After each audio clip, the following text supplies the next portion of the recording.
Good morning. Welcome to service this first Sunday after Easter. This Sunday is also known as Second Sunday of Eastertide, Thomas Sunday, Low Sunday, Empty Pew Sunday, and the one I really like, Holy Humor Sunday. So we're going to go with that one today. I remember when I was a little kid in church, you go to church on Sunday morning and you see a guest speaker up there. You got all excited, like, all right, we're going to get out of church early today. Now, sorry about your luck today. Don't worry. Cree lady back there behind the glass said she was going to bring a timer. And I caught her trying to get the egg timer in her purse this morning. So. Anyway, I have to give you a disclaimer first. I'm not a theological student, scholar. I'm an engineer. You know, one of the people that have a plastic shirt pocket liner and the pens. And used to have calculators on our sides. We don't know how to dress. We have a weird sense of humor, if we even have a sense of humor. So anyway, what you're going to hear today is probably a little different perspective than what you're used to. So I'm going to start off with a story about Moses and Jesus and an old man that went golfing one day. Well, they come to a par 3, kind of like the picture here. You got the fairway, you got some trees. You have this water hazard right in front of the green. So Moses has the honors. He hits first and plop right into the water. So he grabs his wedge and his putter and he walks down and holds him up over the water. The water divides. He walks down in, chips it up on. Jesus is next, so he hits and of course right into the water again, except Jesus' ball stops on top of the water. So he grabs his wedge, his putter, and he walks down and walks out on the water. Chips it up on him. So the old man gets up and he says, I got to hit this thing hard. And of course, what's he do? Slices it over the trees. You hear this thing hit a tin roof on the equipment shed, down the roof, across the gutter. You hear it bouncing off down the downspout. When it came out, about that time, the squirrel goes past.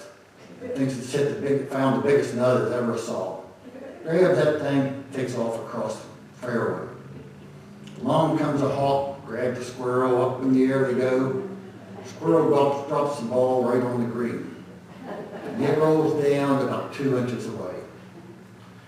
Frog comes hopping up, lines up, kicks it in the hole with his behind legs. Moses looks over at Jesus and says, Jesus, you know, I really hate playing golf with your dad.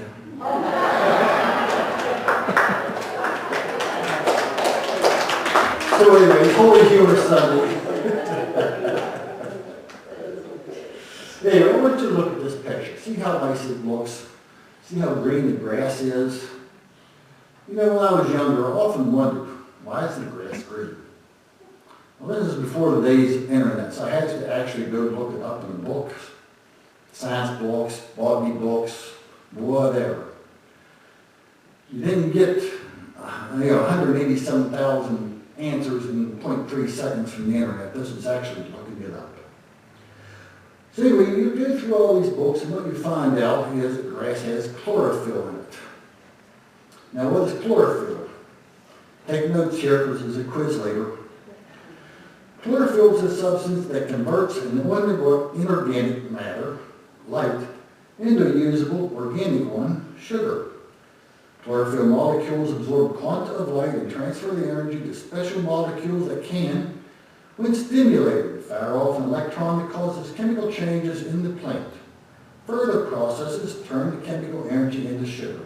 Perfectly clear, right? But it doesn't say why the grass is green.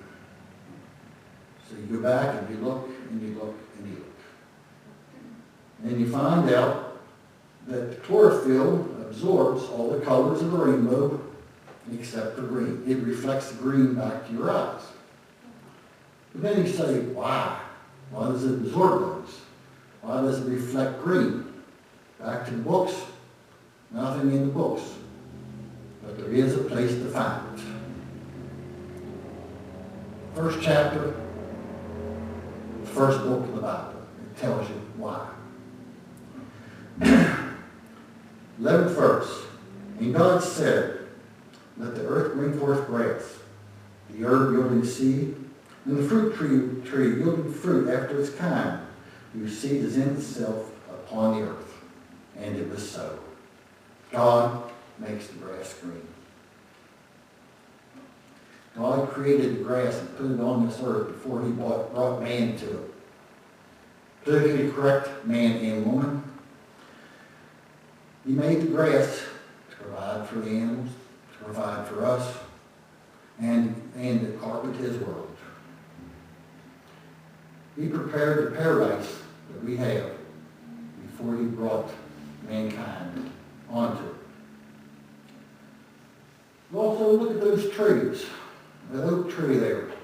You know, the one you hit every time you play golf. Well, anyway, we're going to forget about the oak tree and make it hickory tree because I don't have any oak trees in my yard, so we've got a hickory tree. Here's a hickory nut. I assume everybody knows what they are. Hard shell, very little piece of meat inside. Do you think, can you imagine how much power is in that little piece of meat inside this shell?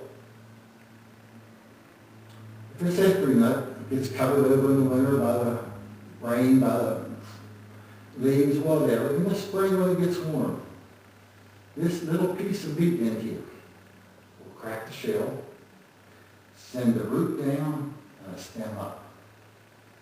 How does it know which way's down, which way's up? I told you, God created it. God told him, this little piece of meat in here, which way's down, and which way's up. But think what else it has to do. It has to do with build the trunk, build leaves, build limbs, and the whole time it's doing this, it's putting roots down, and it is absorbing water, and it's getting that water up the trunk, out the limbs, into the leaves, and it's adjusting all that water to what it needs to get the right nutrition to where it needs to be, to get the water to the leaves, to go through the leaves, evaporate, cool the leaves in the hot days. Right here, the little piece of meat has that power. So here's the way I like to think about that one.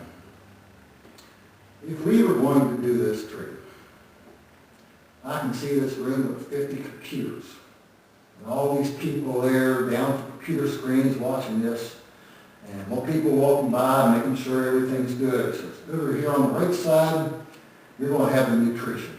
That's the people that take care of the leaves. And then you're going to have the structural division.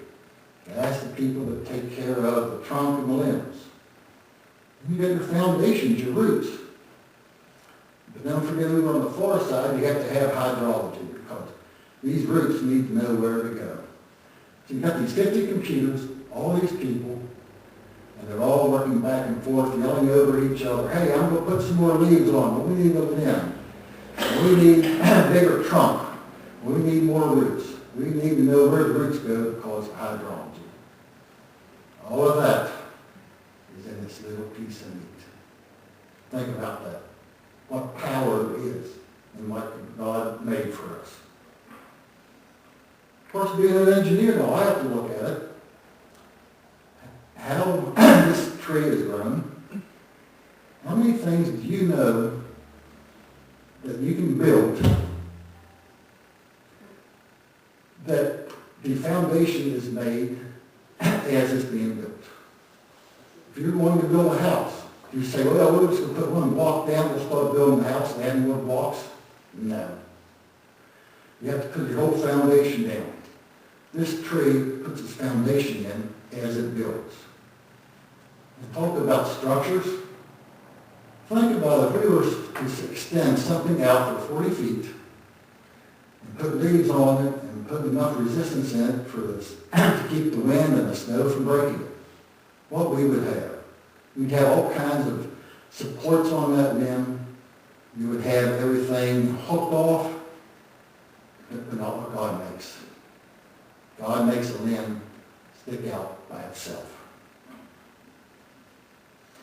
One of the finest engineering things you'll ever see.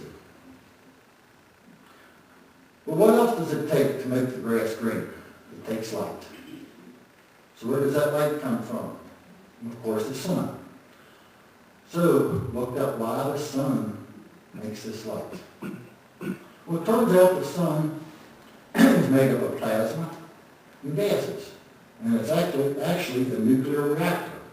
It is continuously converting hydrogen atoms into helium atoms. And it's doing such, the inside part of the sun is 3.5 million degrees. Time it gets to the outside, it's down to a cold or a chilly 10,000 degrees. But this 10,000 degrees is actually the temperature that's needed to produce the right spectrum of light to make the grass green. 8.5 minutes later, this light hits the earth and you see green grass. But why? Why does the sun continuously have nuclear reactions? Why does it continuously stay at the perfect temperature to make this light? You're going to find that in the books. Again, right here. First chapter. First book. And God made two great lights. The greater light to rule the day, the lesser light to rule the night. He made the stars also. God made the sun to produce the light, to make the color of grass green, to give you the warmth to grow the tree, the warmth that we need to live. God created this paradise for us before he put us here. He wanted to show us in his love and his mercy. He wanted us to have a great place to live. So let's kind of think of that this way. Way back before all this started. God gets up one morning, he looks down and says, I think we'll put some people on earth. And all he sees is this black and dark mass. So it's kind of like when you're expecting company for the holidays, right?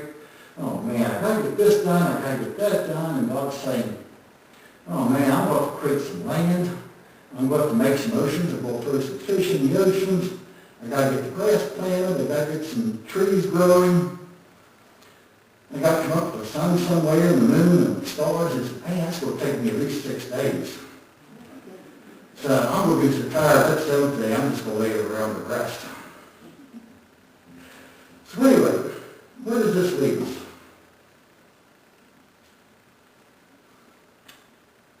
Well, I think this leads us is you need to be asking yourself some internal questions.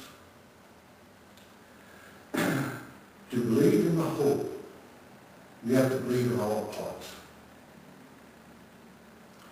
So do you believe that because of God Almighty, and only because of God Almighty, the grass is green? Do you believe that God the Father Almighty put more brain power into this little piece of meat in this nut than a room full of computers? Do you believe that God the Father Almighty makes the sun burn at the right temperature to give us the right light to make the grass green, make the trees grow? Do you believe in God the Father Almighty? I believe is probably the two hardest words you're going to have to say. I believe in God. I believe that he makes the grass green. I believe he makes the trees grow, and I believe that he makes the sun give us what we need.